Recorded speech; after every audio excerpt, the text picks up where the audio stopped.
When I was driving this morning, I was listening to another radio station, as we broadcasters sometimes do. What I heard shocked and saddened me. The Entertainment Roundtable.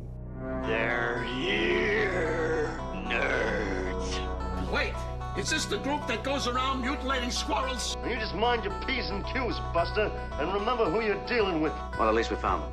Fortuitous, Captain. And now that we have them all together, you can't make an omelet without breaking some eggs.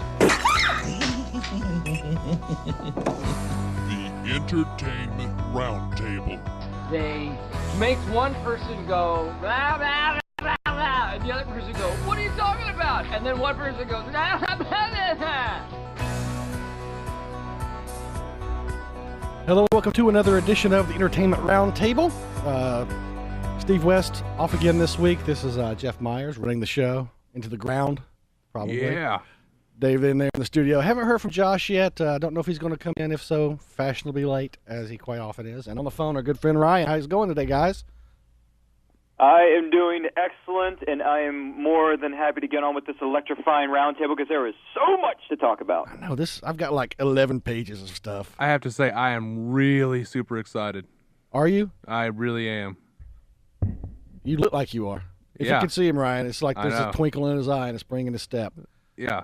Well, that's mostly because I hit my shin on the bathtub, but I'm kind of limping around. But it's not really a spring so much as a limp. Got it. Well, like I said, we got a lot to talk about today, folks, so we're going to get right in it, starting with the past weekend's box office. Coming in at number 10, Anchorman 2, still hanging in there with another $5,800,000, bringing it up to $118 million. Paranormal Activity, the marked ones, with a marked drop from last week. Am I right? Nicely done. Thank you. It's at number 9 with $6,284,000, bringing it up to $28,456,000. Yeah, that's quite a precipitous drop from last week, percentage-wise. You know what it was? A few weeks ago, they came out and said there was like an actual end in sight as long as people kept supporting it. So everyone stopped supporting it because they didn't want to see 2 more movies. Give us one more. All right, number 8, Saving Mr. Banks with another $6.5 million, bringing it up to $68,927,000. Number 7, August Osage County. That's the one with Julia Roberts, Meryl Streep, I do believe. It made $7,000,001, and that brings its total up to 7. So apparently, its biggest weekend to date. Since it went wide. Number 6, still hanging in there, The Hobbit, Desolation of Smaug, another $8 million, and it is at $242. Number 5, American Hustle, still going strong with another $8,300,000. It is now at $101,265,000. Wolf of Wall Street, number 4, $8,839,000, $78 million for it. Number 3, the premiere this week, The Legend of Hercules, in 3 dimensions. Made $8,868,000, and that's just total. So I don't know. I'm pretty sure that's not exactly what they were projecting. What do you say, Ryan? Yeah, they actually thought it was going to make around $12 million or so for Hercules, but unfortunately, America and the great thinkers, for the most part, that are moviegoers, said no thanks. We got better things to do with our time. I hear you. Yeah, one of AJ here, who sometimes runs the board and is on the program. He actually went to see it, and he thought it was pretty good, he said. But I don't know if I trust him. Yeah, it's a free preview weekend for me on that one. They should just pay all of us to sit around and they could pitch ideas at us, and we're like, no. Bad idea. Number 2, knocked off the top spot for the first time in a while. Disney's Frozen. But it made another $14 million, and it's sitting at $317 million. That's quite a haul. It is. I mean, given the fact that I believe it did win the Golden Globe, which we'll get into later for Best Animated Feature. It'll probably stick around for a while and may just get up there at the $4 million. $400. Sure. So we'll see. And number 1, another debut from last week, and I found it a bit surprising, honestly. I wasn't expecting this. Lone Survivor with $37 million. I don't even know what that is. That is the movie about the SEAL team in Afghanistan. Oh yeah, there you go. That's why. But apparently a lot of folks here feeling patriotic about it. Yeah. So pretty good start. When you say there, Ryan, almost $38 million in its first weekend. Yeah, that's a little bit more than what they were expecting. So kudos to everybody involved at Lone Survivor. I, in fact, saw this movie. I gave it an 8 out of 10. It's a solid film, man. Excellent. Yeah, I saw Josh posted earlier in the week. He saw it as well, and I think his Facebook post was "Saw Lone Survivor." Ellipses. Wow. So I think he really liked it. I hope he gets in here so he can give it it's 5. Yeah, that could go either way with Josh. It's 5 out of 10 to the unprecedented. Give it his 2 out of 10 and be like, it's the best movie I've seen in like 3 years. It's incredible. I give it a solid 1.5. Well, okay. So Ryan, you didn't see anything this week, but you are planning on going to see something tomorrow, correct? Yes, that would be Jack Ryan, Shadow Recruit, and IMAX. Ah, look at you going for the Clancy. Well, I myself, I did see one movie that didn't make the top 10. It looks like, nope. That would be Spike Jonze's Her with Joaquin Phoenix and the voice of Scarlett Johansson. How was that? Jacob and I went to see it. I'm going to give it a solid 8, and I'll tell you why. I mean, it's a very high concept, obviously. A depressed writer going through a divorce basically starts a relationship with his operating system, which is played by Scarlett Johansson's voice. If you can get past the conceit, it's really got some interesting, smart, and sweet things to say about how we basically connect to each other, and the world we live in, where people are becoming more and more disconnected because of, say, their handheld devices or their laptops, their social networks, things like that. It's really, I know a lot of people are turned off just by the concept. Oh, this guy falls in love with his computer. That's dumb. But like I said, if you get past that, it's earnest, it's heartfelt, and it's pretty sweet, and it's good. I really enjoy it, so I give it an 8. Sadly, aside from the superheroes, I am kind of a high concept guy. I like little indie films that are smart. I don't really care for most mainstream shoot 'em up type of things. So, yeah, I will get I will check that one out. It's definitely worth a watch. Jacob himself, he loved it. He was like, it's a solid 10. Oh, nice. So it really connected with him a little bit more than it did with me. But at the same time, it's worth a look if like I said, if you can get past the concept. It would connect with him. That's not. Poor Jacob, not here to defend himself. We love you, Jacob. All right, coming out this week. I know I'm seeming like I'm going fast. But we've got so much stuff to talk about today. We have the horror film Devil's Due. I think it stars anyone that I know or that you know. After a mysterious lost night on their honeymoon, a newlywed couple finds themselves dealing with an earlier-than-planned pregnancy. While recording everything for posterity, the husband begins to notice odd behavior in his wife that they initially write off to nerves, but as the months pass, it becomes evident that dark changes to her body and mind have a much more sinister origin. You mean they got married? Yeah, it was a lost night on their honeymoon. Yeah. Apparently. That happens. It does, doesn't it? Yeah. So, Devil Baby. All right. Also, Ride Along opening this week. Kevin Hart and Ice Cube. That's the one about Kevin Hart plays a young man who joins his girlfriend's brother, played by Ice Cube, who is a hot-tempered cop to patrol the streets of Atlanta. Gets entangled in the officer's latest case.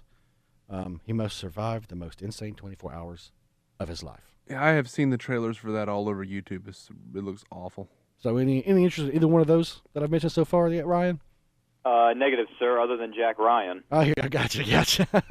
Also out this week, of an animated film that I had not heard of until I started doing my research, The Nut Job.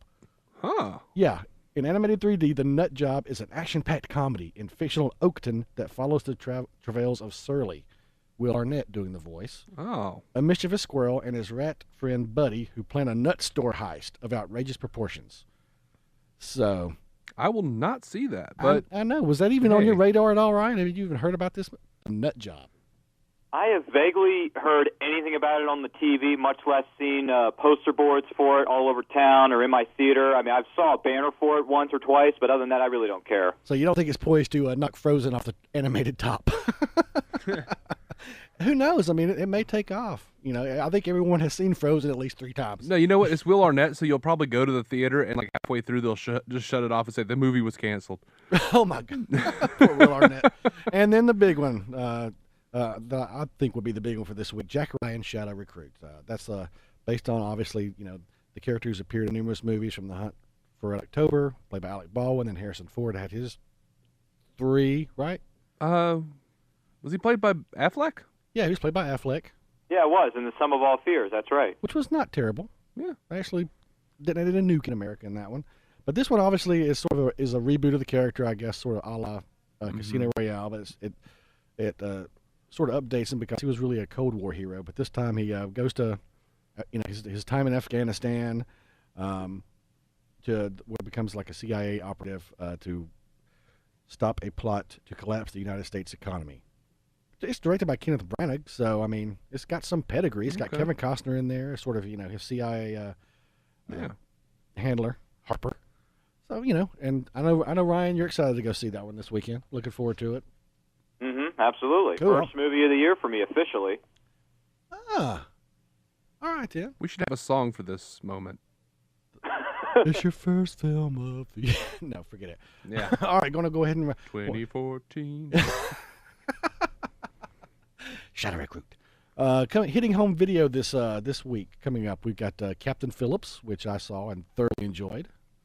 That's the one with Tom Hanks where he is Captain Phillips. Oh, yeah. Right. On Maersk, Alabama there. Taken over by Somali pirates. Very good, tense film, worth a watch, folks. Then Woody Allen's Blue Jasmine, which more words talk coming up a bit later about that one. I will see that. I probably will as well. We'll see. I don't know. I haven't seen the last few Woody Allens. And then also, I know something that Ryan is really looking forward to seeing at home, Machete Kills. Hitting home video. That would be a huge negative on that one, man. Are you sure? I know you're a big Danny Trejo fan. No, I'm not really. I could care less. But I am looking forward to seeing Sin City: A Dame to Kill For later this year. Yeah, I'm looking forward to that one too. I wonder if Trejo will show up in that one. It's possible. You never know. Probably. All right. Well, what we're going to do is go ahead and take a break now. I know it's just sort of a short segment, but that'll give us, we got plenty of movie and TV news we're going to get through in the next segment, and then we'll get, it's award season, folks. We had the Golden Globes last weekend.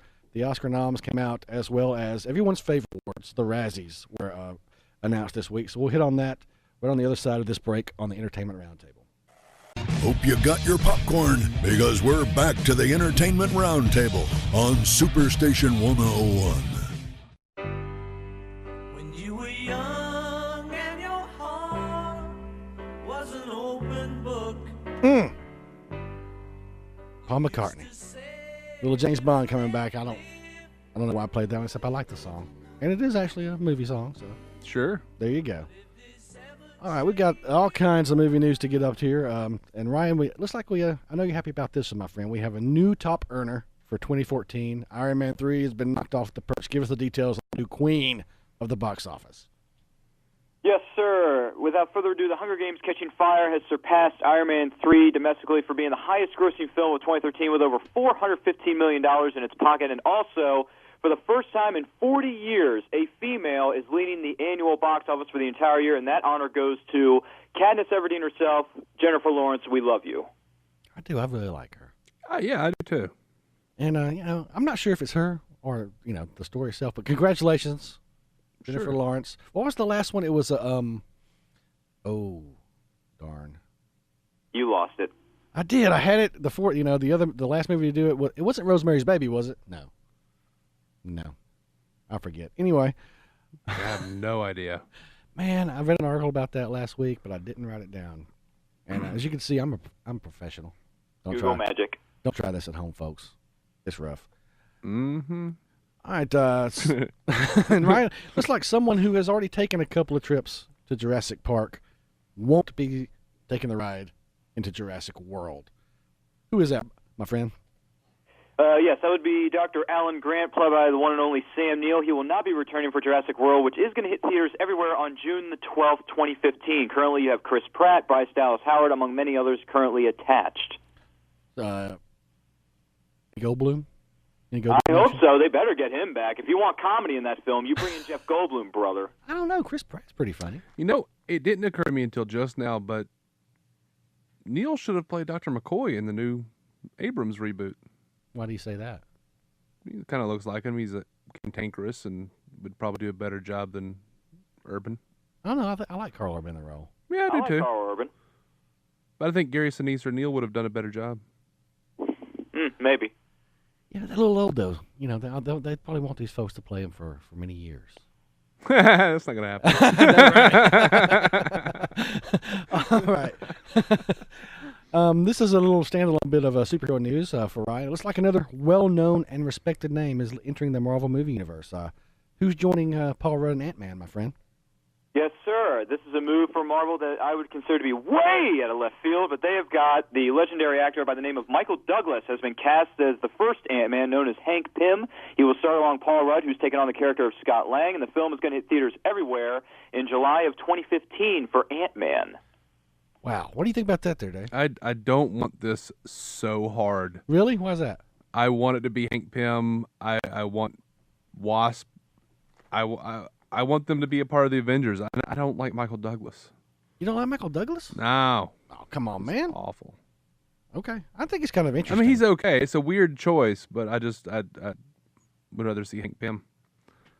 I hear. All right. Well, let's. While we're on the topic of superhero stuff, David, you basically dropped a gigantic info dump. So what?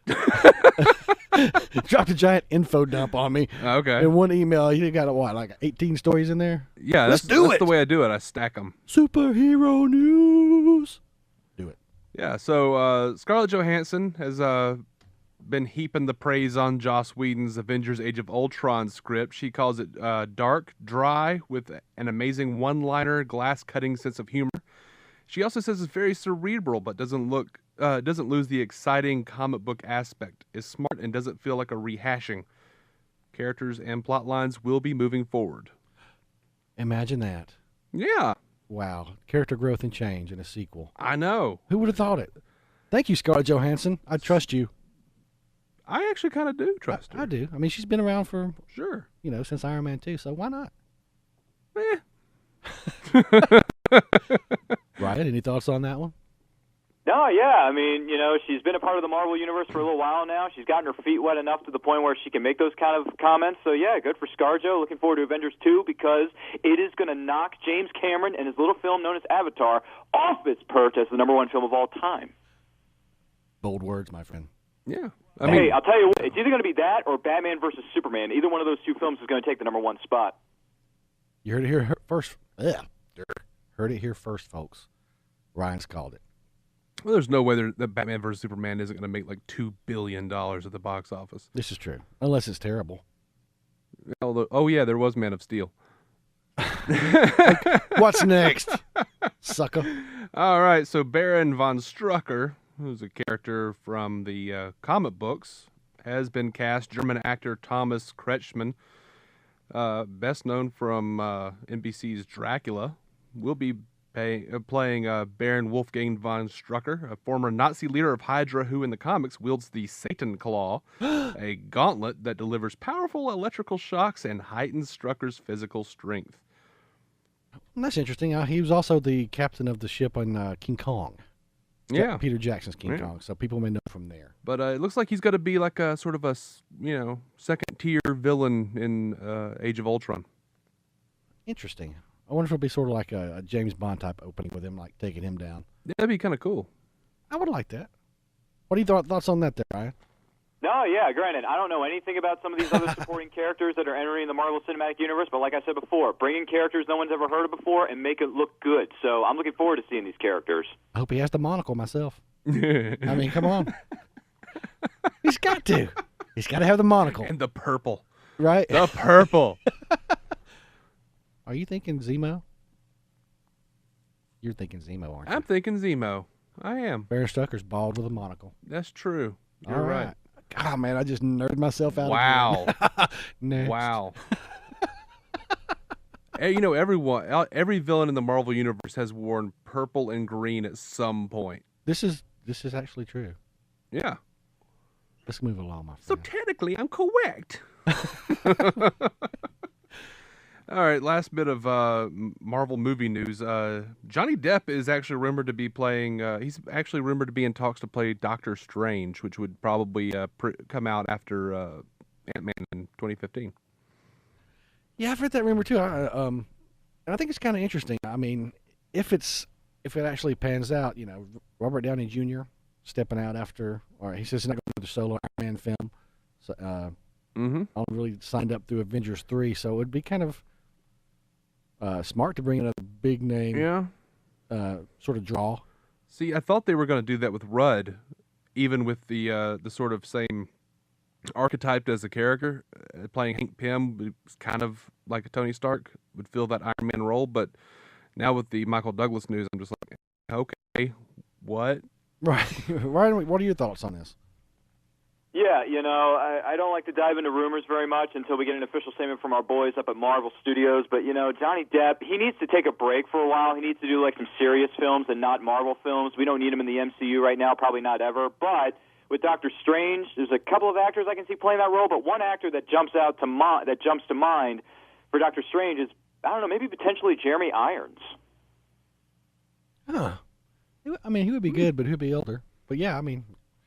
But at the same time, we also think about the fact that, the relationship between Marvel and Disney, seeing as how Disney owns them, and they have, obviously, a pretty nice relationship with Depp. Yeah, but that's only because of pirates, and not many people care for that anymore. Wasn't it just a couple of months ago that I reported on this show that Depp was talking about retiring? Yeah, but right. He was all like, I've said more of other people's words than I've ever said of my own words. Oh, I'm sorry. How many zeros are on that check? Yeah. Yeah. So is that it for the Marvel Cinematic News? You got it. What else you got? That's it. I got a Justice League news, sort of. It's the superhero. Okay. Let's do it. All right. So the rumor mill, and these are definitely just rumors, but there's talk that Warner Brothers might just be filming Batman vs. Superman at the same time as Justice League. I pray not. I pray so. No, don't. It would make a lot of sense. Films that we've been waiting 60 years for back to back. You got to take your time, make it look good, make the script good, make the cast good. You got to take baby steps, man. Ryan, you know what this means? This would mean that maybe Wonder Woman's not going to be in Batman versus Superman. Maybe they're just filming them at the same time. Right. One movie won't be too packed because we know that The Rock is already playing somebody in 2014. Now, whether it's a Mazo or Black Adam, it doesn't matter to me. It's the freaking Rock. Right. I'll see him in a DC movie. There's even a rumor that Josh Holloway is going to play Aquaman, and I'm really excited about that. Really? Aquaman? What about Hawkman? I don't want to see Hawkman. I want to see the King of the Seven Seas. Well, yeah, but get that kid from Hunger Games, Sam Claflin. He could play Aquaman. No. I want a King Triton type, a Poseidon. Sort of a grizzled. Yeah, a grizzled, older Aquaman. I mean, they're all older, apparently, in this thing, so... That's true. You bring the Batfleck in. Yeah. Well, yeah, you bring him in. Yeah, Holloway is Aquaman. Yeah, I could actually see that as well. Yeah. Interesting little rumor there. I wouldn't mind seeing. I kind of do, too. If it's, like Ryan says, if they get it right, it would be great. Oh, they're not going to get it right. Though, man. Choose the right directors, and actors. Well, if they've got their director, it's Zack Snyder, so. Yeah. Whoa. They never said he was going to direct Justice League. They never said that. Well, if this rumor's true and they're filming them concurrently. If the rumor's true. Right. Yeah, exactly. Rumor mills, man. All right, what else you got there on that in that tome of superheroes? Hey, that's it in terms of movies. Okay, so all right, cool. Well, we got a couple more little bits. Let's see. Looks like Gravity was more than one of Sandra Bullock's most critically acclaimed roles. What other distinction does the film now have, Mr. Ryan? Yes, Gravity is Sandra Bullock's highest-grossing film for her entire career with over $256 million, and they are actually going to re-release Gravity in IMAX 3D starting January 31st. God bless them for doing that. And number 3, you can own Gravity on Blu-ray or DVD February the 25th. Mark your calendars now. Nice. I saw you posted that they were going to re-release that, and I was just thinking about that yesterday, that I would love the chance to see it on the big screen in 3D one more time. Because it's just, it's made for... I never got to see it. It's not going to... It will never be the same at home as it is on the big screen. Very true. And I hope it becomes one of those that they bring back every couple of years. You know what I'm saying? Well, if you think about it, no movie's the same when you're at home. I mean, in the theater, you can't get up to go pee. Well, that's true, especially if you take films like Avengers and Gravity and Man of Steel into account. Thanks for that, Dave. That was deep. Let's see, one last bit of movie news, and this one is a bit of a no-brainer. But Ryan, tell us, who signed up for the Avatar sequels? You may be yeah, shocked. it's the pathetic idea of making 3 sequels to Avatar from James Cameron. You got Sam Worthington and Zoe Saldana reprising their roles from the original Avatar. They've officially signed on for not 1, but all 3 Avatar sequels, which are going to come out consecutively in 2016, 2017, as well as 2018. But by far, we don't care and we don't want these sequels, so I hope they bomb. I know a lot of people who want and care about those sequels. The sequels. There's one right here. You know, Avatar, it was... I don't like Avatar. I didn't really... It wasn't the most complex film ever, but it was gorgeous, and the effects work and the 3D was awesome. I wouldn't mind going back. Yeah, and there are plenty of people who saw that movie and decided to become filmmakers, so it's worth it for at least that. There you go. All right, let's move on to some TV news. Looks like we have some information on the return of one of Ryan's favorites, Mr. Jack Bauer. Give us the goods, my friend. Yes, sir. The miniseries is going to be premiering on May 5th at 8, 7 Central on Fox with a special 2-hour event. 24, Live Another Day, starring, you guessed it, Kiefer Sutherland, Mary Lynn Rashkub, as well as other returning cast members are coming into the fold with the additions of Benjamin Bratt and Chuck's own Yvonne Strahovski. Hello! So May 5th, 8, 7 Central, 2-hour premiere, moving to its regular time slot, which will be Monday nights at 9, 8 Central during the course of the summertime. 24, welcome back. The clock's going to be ticking starting May 5th. I knew you'd be excited about that, buddy. 24, half day. All right, Dave, you said you got a little bit of... Give us one TV news tidbit, my friend. I have no idea what you're talking about, so do it. What? You said you got some TV news on there, right? I've got a bunch of TV news. Well, lay something on me. All right, the upcoming show on Fox, Gotham. Fox chairman Kevin Reilly has dispelled the notion that their new Batman prequel series, Gotham, would be all Lieutenant Gordon running around having adventures in Gotham with a kid version of Bruce Wayne. He said the deal they made with Warner Brothers includes all the rights to all the classic Batman characters, including the Joker, Penguin, Riddler, Catwoman, and Batman himself. They will all be young versions of the characters, and the show will tell how each became the psychologically damaged character that we know. He also says that Batman will be followed from the time he's a child to the final episode when he puts on the cape. So it's basically Smallville/Arrow with Batman. Well, never mind. He's also saying that they might jump ahead some seasons, kind of do like flash forwards and whatnot. Oh, that'd be interesting. Yeah. All right, cool. All right, speaking of the DC television universe, it looks like the CW has decided that they are not taking one series to pilot, though it may have been a decent companion for Arrow. What show will we not be seeing on the small screen, Ryan? That would be the Amazon herself, Wonder Woman. CW was working on a pilot called Amazon, referencing Wonder Woman, obviously, but unfortunately they decided not to move forward with it at this time as they were trying to put all their time and energy into other projects as well as continuing the growth of the great television series known as Arrow as well as the DC Cinematic Universe. I can get behind that. I mean, if they're bringing her, they're bringing her into the movie universe, so I sort of figured they were going to do that. Plus, it would take 3 to 5 shipping days to watch any episode. It would take 3 to 5 days. I'm stupid. I'm sorry. I have no idea what you're talking about. Amazon.com. Oh, golly. Yeah. Got it. I forgot Prime. That was a bad one. It was terrible. I tries. All right, Sometimes I falls. What else you got on your plate over there, my friend? Okay. I'm just going to go ahead and talk about this one. Batman, after decades of vicious, brutal legal battles between Fox and Warner Brothers over character rights, licensing rights for the Batmobile, actor likenesses, likeness rights, everything in between, it has been confirmed that Bill Dozier's 1966 Batman series starring Adam West and Burt Ward will be released on home video for the first time this year. Finally. I mean, the complete series. You were able to get the movie, which is basically the pilot. Yes. But not now they're... Wow. I'm super excited. That's why I've been excited all day. What about you, Ryan? You going to catch up on the entire run? I may, just to see how they introduce the character of Batgirl into that franchise. It's not bad. That's yeah, they introduced her well. I literally texted my girlfriend and said a magical thing has happened. Nice. Like all caps.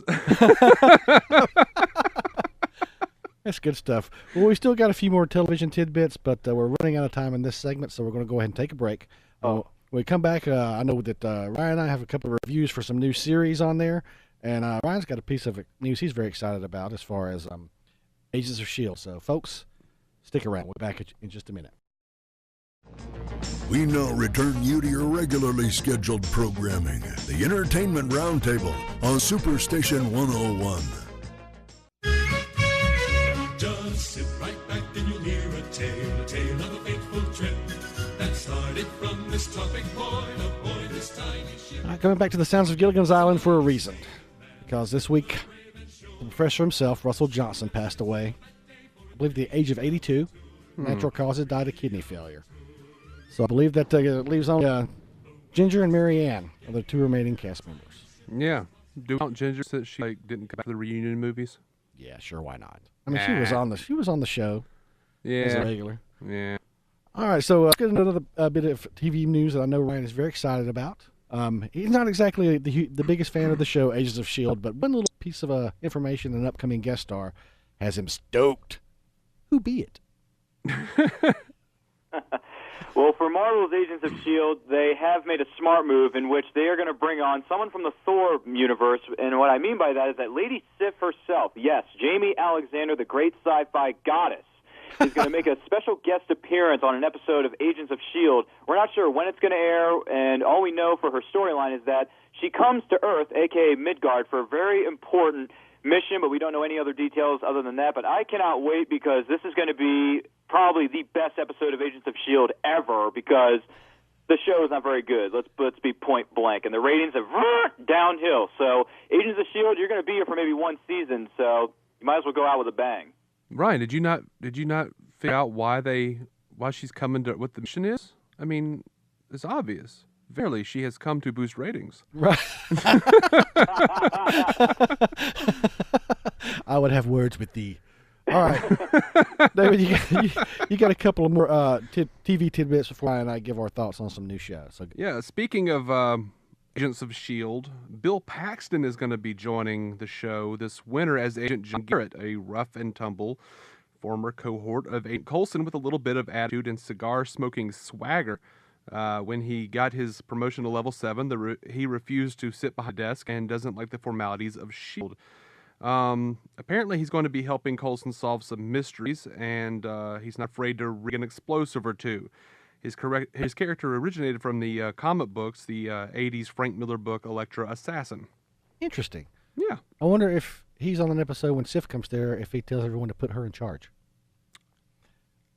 Why don't you put her in charge? Yeah, that'd be kind of cool. Wouldn't it? That's pretty good news. I like Bill Paxton. What about you, Ryan? I know you're not half as excited about that as you are with Sif coming on, but yeah, I mean, I like the actor, but I don't think that's going to help ratings, much less the show. Bill Paxton should move on to something better. Like people not confusing him with Bill Pullman, right? I was like, at least he's getting work. I love the guy. So, a couple more there, sir. Knock us out. All right. Stop giving me pep talks on the air. What's wrong with you? You can do it. I believe in you. No, I can't. All right. So HBO's The Newsroom has been renewed for a third and final season on HBO. Sorkin will be teaming up with The Office alum Paul Lieberstein to wrap the show up. Very nice. Wow, that was quick. If you saw last season, it kind of looked like it was over anyway. So okay, I guess they're telling the story they want to tell and get out. Yeah, I mean, I'm a huge supporter of that method. It's like British TV, right? All right. So FX has ordered a Zach Galifianakis pilot co-written by Louis C.K. A few weeks ago, I talked about how Louis signed this big overall deal with FX to produce a whole bunch of stuff, write and produce and direct whatever he wanted. This is the first notice of that. It is currently untitled, and the plot is unknown. They're not saying anything. It was created by Galifianakis, who co-wrote with Louis C.K. and will star. Louis will executive produce through his Pig Newton production company, along with Blair Breer and Dave Becky. Galifianakis will also executive produce, as will Andrea Pett Joseph and Mark Gervitz. Also, Louis' show, Louis, is coming back to FX in May, so do not forget that. Wow, FX loves their Louis C.K. I do too. It's the funniest comedian right now. Okay. Probably the last 10 years, too. Got it. Well, Ryan, you and I have both seen a couple of new shows on the Sci-Fi Channel. You've seen, I've only seen one. You've seen a couple. So let's go ahead and get your thoughts first on Bitten.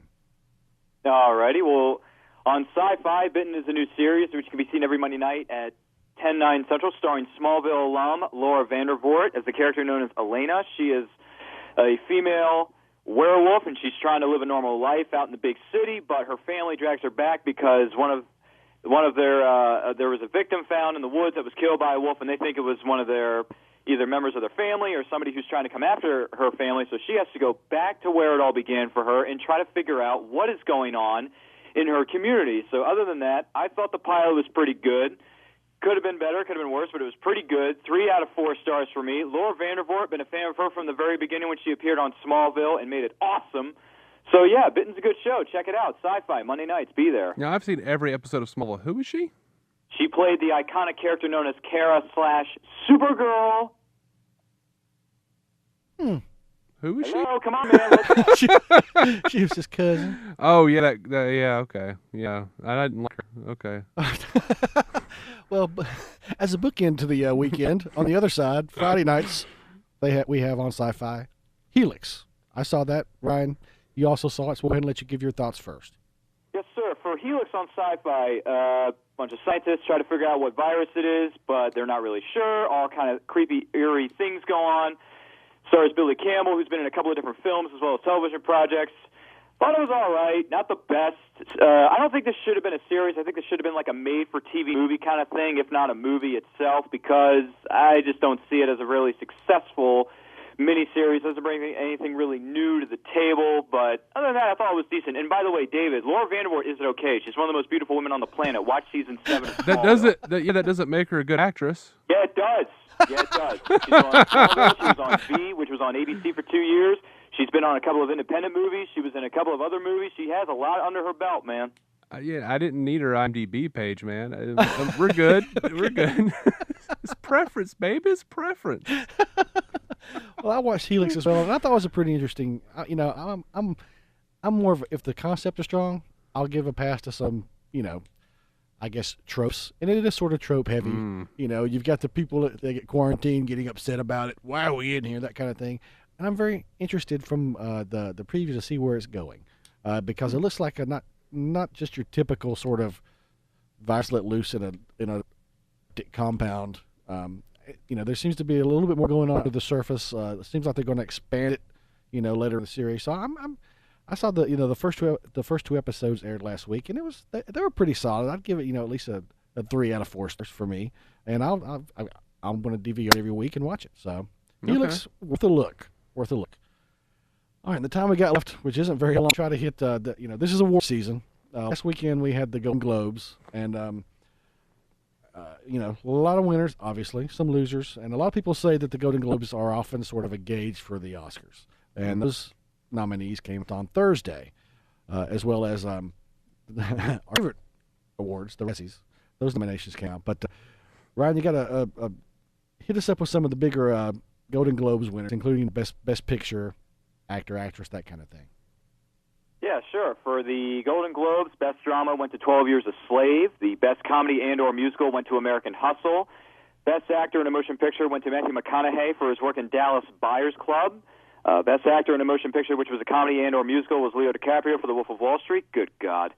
Best Actress in a Motion Picture went to Camp Blanchett for Blue Jasmine, as well as the Best Actress in a Musical or Comedy went to Amy Adams for American Hustle. And Best Supporting Actor in a Motion Picture went to Jared Leto for Dallas Buyers Club, as well as Best Supporting Actress in a Motion Picture went to the very beautiful Katniss Everdeen herself. Yeah, that's right, pal. Jennifer Lawrence for American Hustle, although I don't think that film was all that great. Best Director went to the man himself, Alfonso Cuarón, for Gravity. Amen to you, sir. Yeah, I see her. Spike Jones. There's a bright spot in all this darkness. Yes, there is. Spike Jones won best screenplay for her. So there you go.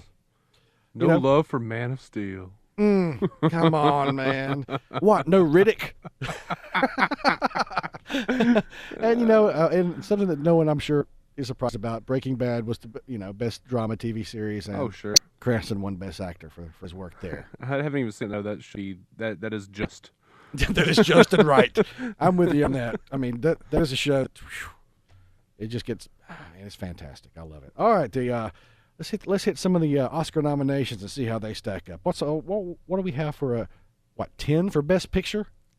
Actually, there were 9 nominees for Best Okay, Picture. 9. this year. Okay. Well, tell us what they are, buddy. All right, well, the nominees for Best Picture at the Oscars are American Hustle, Captain Phillips, The Dallas Buyers Club, Gravity, Gravity's going to win, Her, Nebraska, Philomena, 12 Years a Slave, and the terrible, awful Wolf of Wall Street. I know you loved it. I don't know about Gravity, man. I'm thinking, it's tough. I think it's gonna come down between Dallas Buyers Club and 12 Years a Slave. That's just my thoughts on it. Yeah, Gravity's not gonna get it. I mean, I loved it. It was my favorite movie of last year, but we'll see. All right, what we got for Best Director? For Best Director, nominees for the Oscars are David O. Russell for American Hustle, Alfonso Cuarón for Gravity, give it to him, Alexander Payne for a film called Nebraska, Steve McQueen, 12 Years a Slave, and Martin Scorsese for the terrible, awful Wolf of Wall Street. You make it sound like a Dr. Seuss book. Oh, it is terrible. The terrible, awful Wolf of Wall Street. If I didn't know better and I was just listening to the show, I totally think that was the name of the movie. Right. All right, well, who we got for our Best Actor noms? Okay, well, for Best Actor, you have Christian Bale, American Hustle. He was hilarious. Bruce Dern for Nebraska. Leo DiCaprio for The Wolf of Wall Street. Chiwetel Ejiofor for 12 Years a Slave. And someone who's having a banner year for his career, Matthew McConaughey for The Dallas Buyers Club. Nice. All right, in the actress category. Alrighty, for Best Actress, the nominees are Amy Adams for American Hustle. Amy, I love you. Kate Blanchett for Blue Jasmine. Sandra Bullock for Gravity. I love you even more, Sandra. Give it to her. Judi Dench for Philomena. And someone who gets nominated for the last 650,000 years, Meryl Streep for August Osage County. This is what, like 18th nomination or something, I believe? It's crazy. Yeah, it's her 1,000th nomination, I think. Has she ever won one? I don't really know. I don't really care. And just so you know, Amy Adams also adorable, really good in Her. She was great in that movie. All right, Best Supporting Actor nominees. All right, that will go to Barkhad Abdi for Captain Phillips, Bradley Cooper for American Hustle. He was funny. Michael Fassbender, 12 Years a Slave. Jonah Hill for Wolf of Wall Street. And Jared Leto for Dallas Buyers Club. So, yeah, you see this, a lot of the same nominees, and so... At least as far as the folks that got the noms, it looks like the Globes are a good gauge. Why are they ignoring Star Trek Into Darkness? I don't know. I don't see Vin Diesel on here. Actually, they did get nominated for special effects, I think. Right. I got you. All right. In the Best Supporting Actress category. The nominees are Sally Hawkins for Blue Jasmine, Jennifer Lawrence, a.k.a. Katniss Everdeen for American Hustle. I love you. Lupita Nyong'o for 12 Years a Slave, Julia Roberts for August Osage County, and June Squibb for Nebraska. Interesting. And Not a lot to choose from, it's like this year, but for the Best Animated Feature.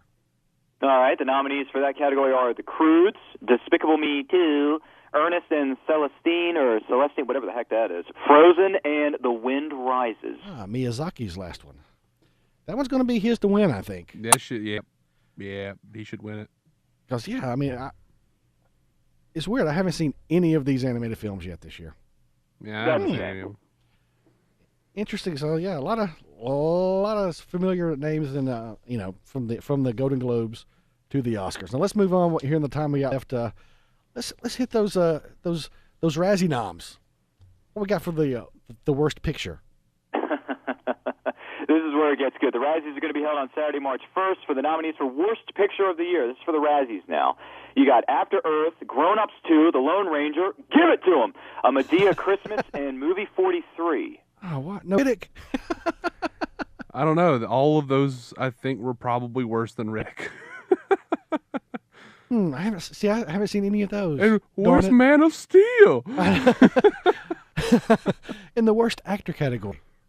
Who dat? The Worst Actor category, the nominees are Johnny Depp, The Lone Ranger, give it to him. Ashton Kutcher for the biopic known as Jobs. Adam Sandler, a.k.a. The Sandman, for Grown Ups 2. Jaden Smith, After Earth.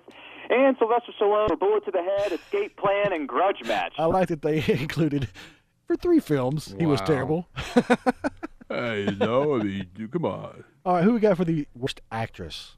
Worst Actress nominees are Halle Berry from Movie 43, as well as The Call, Selena Gomez from Getaway, Lindsay Lohan, The Canyons, Tyler Perry, A Medea Christmas, and Naomi Watts for Diana and Movie 43. That hurts me.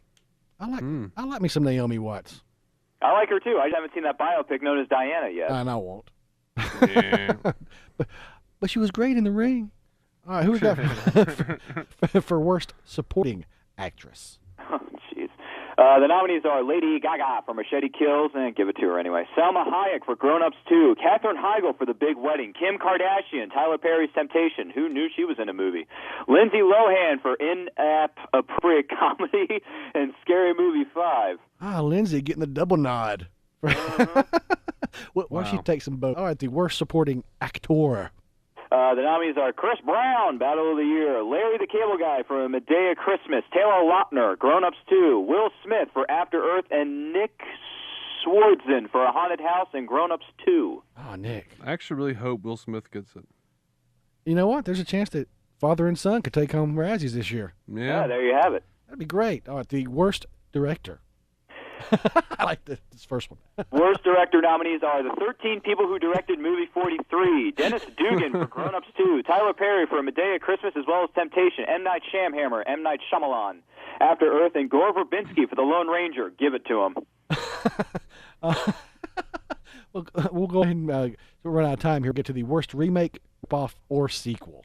Oh, okay. I got that category right here. The nominees are Grown Ups 2, The Hangover Part 3, The Lone Ranger, give it to him, Scary Movie 5, and The Smurfs 2. No, you know what? I think these scary movies should get as many bad things happen to them as possible. I mean, I'm so tired of the scary movie franchise. I'm with you on that one. And what's funny is that, you know what? Out of all these nominees, both actors and films, I haven't seen any of them that made this list, I don't think. Nope. Interesting. Although I'm kind of curious to see After Earth. I just can't help myself. I got, Shyamalan is like, I've sort of got to see it anyway. I've managed to put off The Happening until now, but I mean, I'm sure I'll eventually get around to it. You know, it wasn't that hard for me to stop watching M. Night Shyamalan's work. Talk about a twist ending. What a twist. Well, guys, looks like we have reached the end of our time for another week. Oh, no. I know. Ryan, tell everybody we can find out more about you and your work. Yes, sir. Go to Facebook.com/The RPM Show, or you can find me on Facebook at Ryan Matthews. Film or TV, we'd love to hear from you. Dave, do the same. I make a bunch of stupid videos, y'all. Go check them out at maladjusted.tv. Maladjusted. You can do it. I'm so proud of you. You did so good today, Dave. You too, Ryan.